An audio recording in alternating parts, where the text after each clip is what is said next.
S'il y a aujourd'hui en Guinée un secteur qui souffre abondamment de pratiques anormales, c'est bien la pêche qui se retrouve prise en otage par la pêche illicite, non déclarée et non réglementée, communément appelée pêche INN.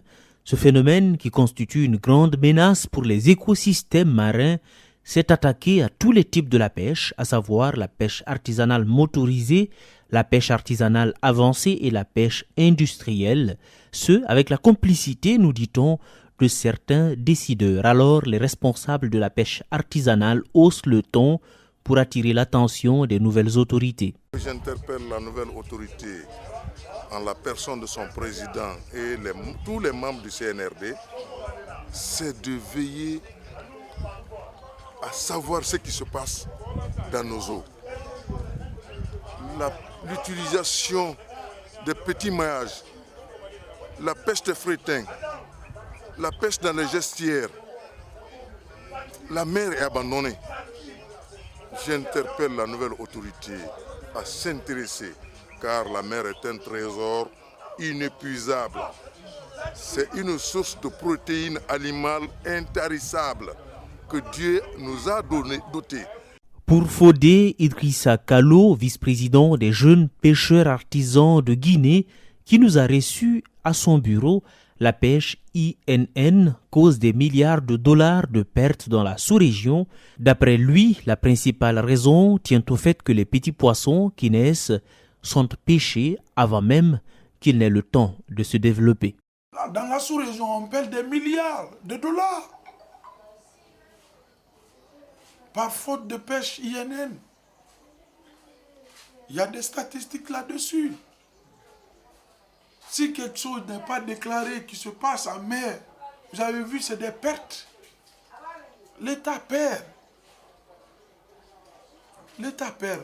Et nos ressources, il y a la surexploitation. Les juvéniles sont pêchés par des matériels illicites. Des petites maillages. Les maillages de 17, 14, on les utilise. Donc les poissons qui sont nés aujourd'hui sont pêchés aujourd'hui même. Une question, pourquoi la pêche illicite non déclarée et non réglementée fait-elle autant de ravages en Guinée? Ce pêcheur, sans hésiter, pointe du doigt la corruption qui, d'après lui, gangrène sévèrement le secteur de la pêche. Ne peut être pêcheur que celui qui a la licence de pêche. Ne peut avoir la licence de pêche si tes outils de travail que tu emploies en mer ne sont pas dans les normes. Mais si les gens viennent, une partie contrôle, une partie agrée, c'est-à-dire le CNSP contrôle l'armement, la Direction nationale de la pêche maritime octroie la licence. C'est pas normal. C'est pas normal.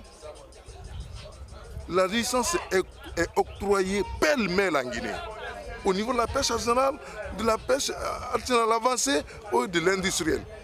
Parce que l'équipement de la pêche n'est pas contrôlé, n'est pas adopté, n'est pas aux normes. La pêche INN bat son plein en Guinée. A rappeler que c'est à cause de la pêche illicite qu'en mars 2014, la Guinée a été interdite d'exporter ses poissons vers l'Union européenne. Ainsi, les acteurs de la pêche souhaitent voir le Centre national de surveillance et de protection des pêches renaître de ses cendres. Aussi, ils invitent le président de la transition et son équipe à s'intéresser au respect strict d'une pêche responsable et durable. C'est à cause de cette pêche INN que la Guinée même a été suspendue par l'Union européenne. Et la Guinée a été mise sur la liste noire des pays non coopérants de l'Union européenne dans le domaine de la pêche. Donc ça se passe dans toutes ces catégories de pêche. Donc il faudrait que le Centre national de surveillance de police de mer puisse travailler dans ce sens.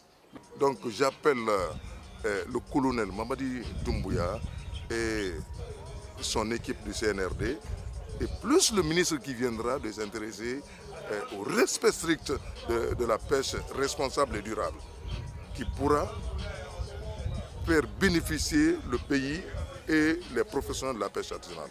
Selon la FAO, la pêche illicite non déclarée et non réglementée peut détruire les moyens d'existence des communautés de pêcheurs, nuire à la sécurité alimentaire et la nutrition, compromettre l'équité du commerce local et international et laisser la place à des conditions de travail dangereuses et indécentes, parfois même à la mendicité. Voilà les risques auxquels la Guinée se trouve exposée aujourd'hui.